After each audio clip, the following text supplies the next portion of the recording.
International Harvester. Type M, Mccormick Deering Type M, 3 horsepower. Good. What's going on?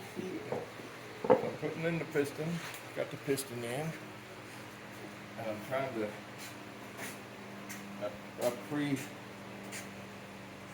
I pre-fit the shims on the workbench. So you end up having to fit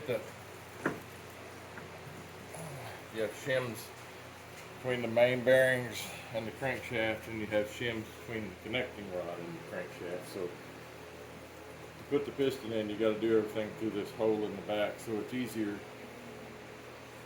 to pre-fit the connecting rod to the crankshaft when it's out on the workbench.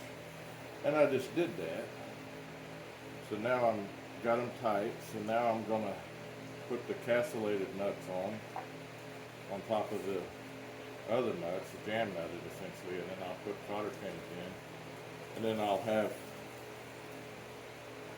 the piston in and the rings, and I had to make some new shims for the main bearings, because this main bearing was broken. I ended up buying another one. I didn't buy one over here because there's a lot of material left and it looks pretty good, and this motor's not really going to be in a bind or anything. So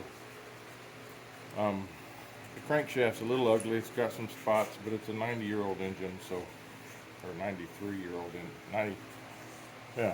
93-year-old engine, so it's not too bad. I had to rebuild this pin. It was bent, so I had to press it out and turn it on the lathe and put it in. The governor assembly goes on here, and then there's a collar that rides part of the governor assembly that locks onto this pin, and it slides back and forth. It keeps it from rotating around when the engine's turning, and you don't need that rotating. You actually have to have it locked in. And then this side gets so this is where the magneto goes right here. There's a magneto trip. The fuel pump goes right here, and then there's a fuel pump fork that operates off of this cam gear, or cam shaft right here, that makes the fuel pump, it pushes it up and down and makes it pump fuel.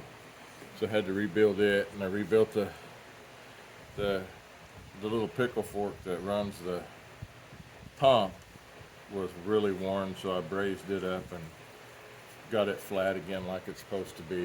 I've done a lot of machine work on this motor actually. This detent was worn and stuck, and you couldn't move it without prying it out with a screwdriver or a pry bar, and I fixed it, and just lots and lots of stuff. So, but going back together, it's just going kind of slow. Do you have can you show me that? Yeah, I'll get it right here.